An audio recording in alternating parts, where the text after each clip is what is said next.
Hello everyone, and welcome to Review Play 1 of Star Wars Battlefront. So, I have been playing this game since launch, and I've gotten fairly good at it. As you do with most online games, you don't really play them a few times and then stop. You play them pretty consistently. And by now I think I have a pretty concise idea of what I think about the game, what I like, what I don't like. With most online games, you kind of have to look at it in a certain scope because it is online only, which is starting to become kind of a fad, especially with EA and some of those bigger production companies, which I personally don't agree with. I do see the appeal of playing online games, just strictly that, but I do feel like a single-player campaign is something that most people expect. But to go into my first grievance with the game, and not that I just have grievances, there's some good portions about the game as well, is really the maps. There are very few of them. There's quite a few game modes, but unfortunately, in my opinion, there's only really 2 or 3 decent ones. That would be Blast, and that would be Hero versus Hero, where a team basically gets to be 3 heroes against another team with some supporting squadrons. And I will show you another video of that as well. But Blast definitely has to be my favorite. It's a little bit more challenging. People in it tend to be a little bit more competitive and a little bit more skilled. But anyways, sorry, I'm playing while I'm doing this, but I'm doing fairly decently so far. Anyways, so the other portion of the game I do have to talk about is that they've added first person. Oh, damn. Anyways, they added first person, which I do think is a welcome input into the game. You know, most of the other games, as you may remember, were pretty much third person. But they did have a lot more maps, and they did have some pretty decent single-player campaigns. And I mean, that was back in PS2, days when you were okay with, not going against other people online and just playing, basically what would be an online game, except with, bots and basically just against the game. But this game's welcome. I think for an online shooter, it's pretty solid. I keep going back to it every now and again. It gets a little boring after a little while, so maybe a few matches every day isn't too bad. But anyways, let's keep going here. So I think at rank 30 so far, which is a little over half of the way. There's 50 ranks in total. And that is another issue I do have with the game. Ranked games in general, ranked online shooters, is that people who play a lot get these really high-powered power-ups and everything else, which gives them advantage over people who are just starting. So with online shooters, you really have to play it a lot to get really good at it, and to get all these power-ups. But if you go into the game, you buy the game 2 or 3 weeks late, and you go into playing, and you're playing against a lot of these high-profile players, you're going to get really discouraged really quick, especially if you're just only moderately decent at them. And you may want to stop the game, you may return it, and I don't think that's really good for EA, or any developer at all, if their players just get discouraged by everyone else doing better than them. But and that's kind of the nature of the beast with online games. You want more of a challenge, you're going to be going against other people. But you can definitely scale it out a little bit better, so you don't have all these people who are just completely and utterly OP, and everyone else who's just trying to make do and just have a little bit of fun.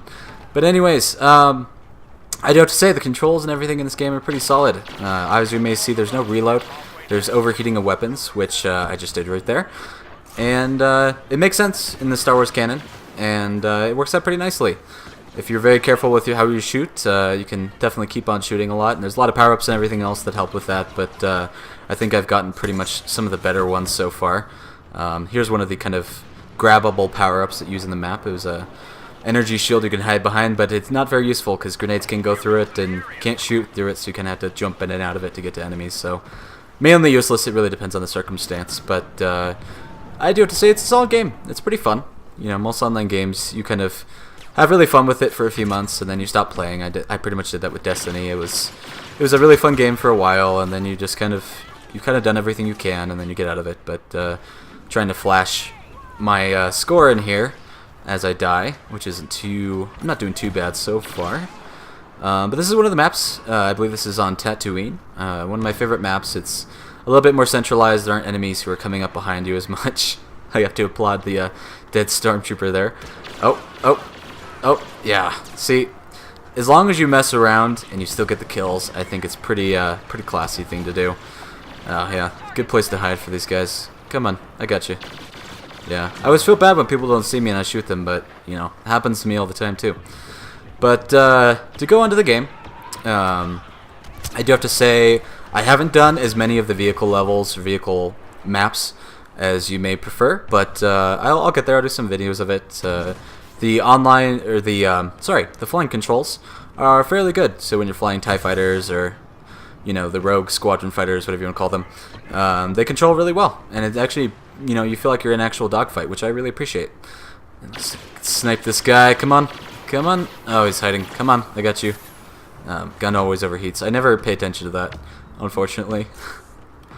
So we just got a card refresh, so if we use up, say I have a jetpack here and I have a grenade, you can instantly press it to get those back. So they kind of refill over time, and then you have a kind of a main kind of character upgrade.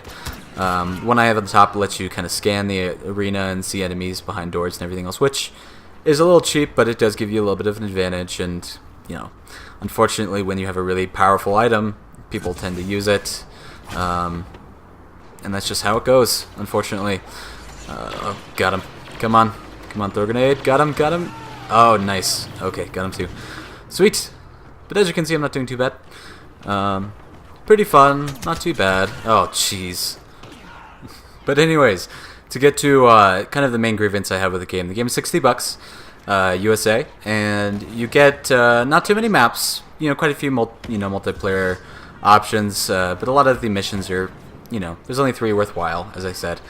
And they want you to pretty much pay $120 so you can get everything that they're going to provide, which, as so far, pretty much seems like maybe 15 more maps, maybe a few more mission types, and honestly, and this is probably going to be over a year, maybe a year and a half, and I just don't feel like it's worth it. The game's solid so far, and if you enjoy playing it every day, good on you if you want to spend that much money, but I believe if you're going to play twice for a game, you may as well get a story and some other things. But nonetheless, this is the end of this mission.